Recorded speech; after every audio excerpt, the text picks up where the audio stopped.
Dear students of Standard 8, welcome to Botany class. How are you everybody? Hope you all are well and safe by the grace of Allah. In this class, we are going to study some important topic from chapter 4. So, our today's topic are artificial vegetative reproduction and different parts of flowers. I think you know branches of mango tree do not give rise to grow a new plants. Rather, the branch becomes sapless. But if a bandage layering is made by the branch and plant it gives rise to a new plant. Artificial vegetative reproduction is being done in various methods by human beings. So everybody, in this class, at first we will discuss different types of artificial vegetative reproduction and then we will study different parts of flower. Okay everybody, now let's see the artificial vegetative reproduction.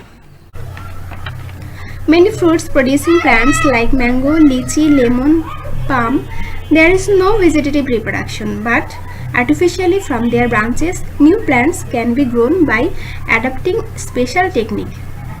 The plants produced by this method will give flowers and fruit within a short period of time. Artificial reproduction is nowadays a big business. For successful artificial propagation, experience is necessary. Artificial vegetative reproduction is a type of plants reproduction that involves human intervention.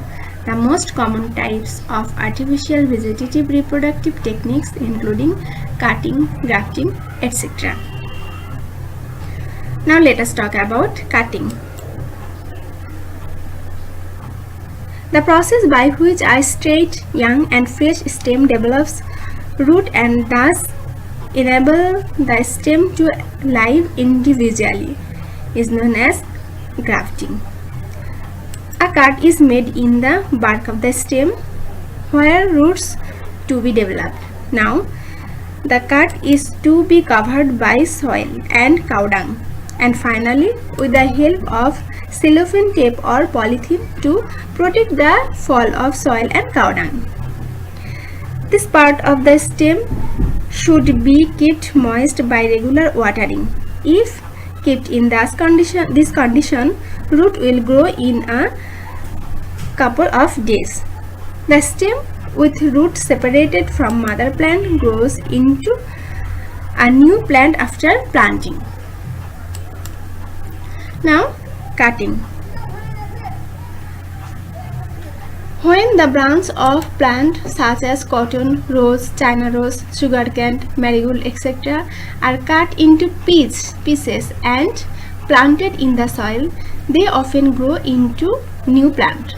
This process of artificial reproduction is called cutting.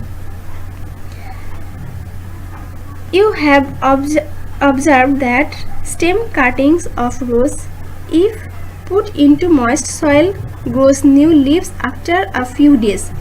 Each stem of these kinds grows into a new tree rose. Now let us talk about the sexual reproduction process in plants.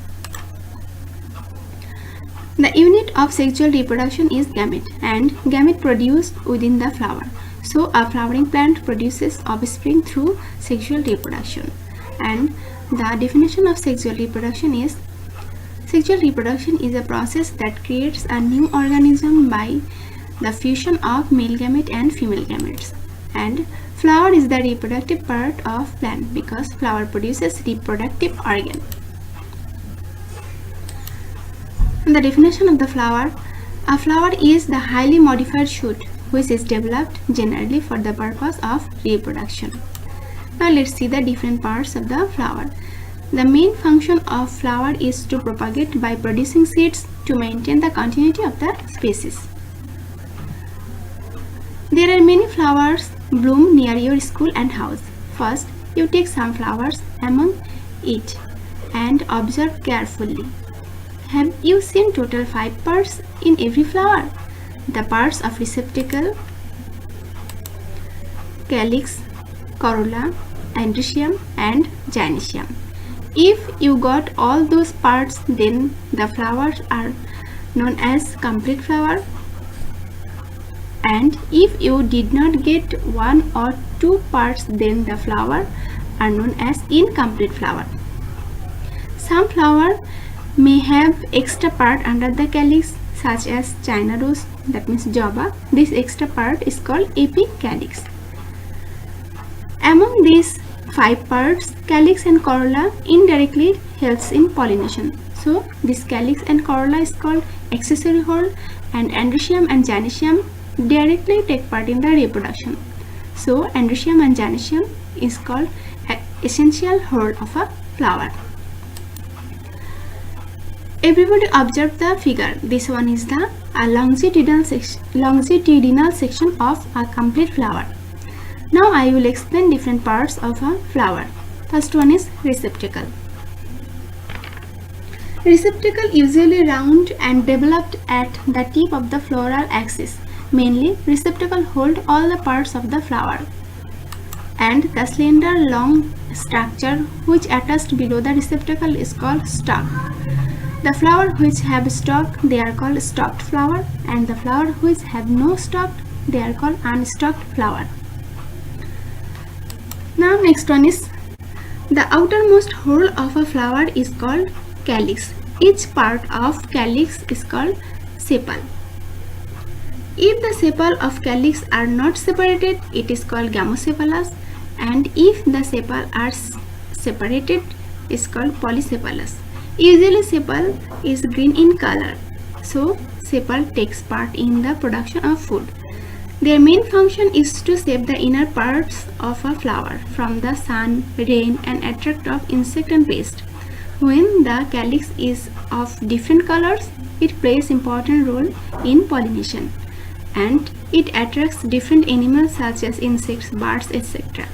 as the medium of accomplishing pollination. Now, petal. Petal is the second whorl of a flower. All petal collectively called corolla. If the corolla is segment then called a petal. If the petal in a corolla are separated from each other, the term polysepalous is used then. In case of having sepals wholly or partly fused, they are called gamopetalous.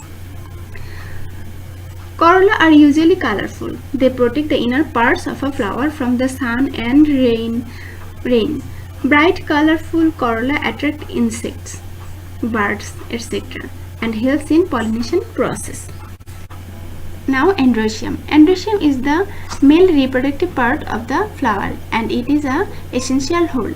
Each part of androecium is called stamen, and a stamen consists of 2 parts, that is anther and filament.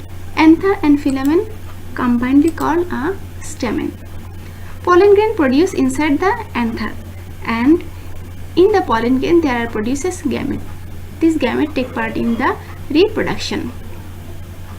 And last one is a gynoecium. Gynoecium is a female reproductive part which is present at the center of a flower. Each part of gynoecium is called carpel. A carpel consists of 3 parts. That means the above part it is called stigma, and below the stigma there is a long thread-like part, it is called style, and the swollen part it is called ovary. Inside the ovary there are produces ovule. Ovule is a female reproductive cell or gamete. Through this gamete, plants complete their sexual reproduction process. These are the different parts of a flower. Okay everybody, today up to this. Thank you everybody.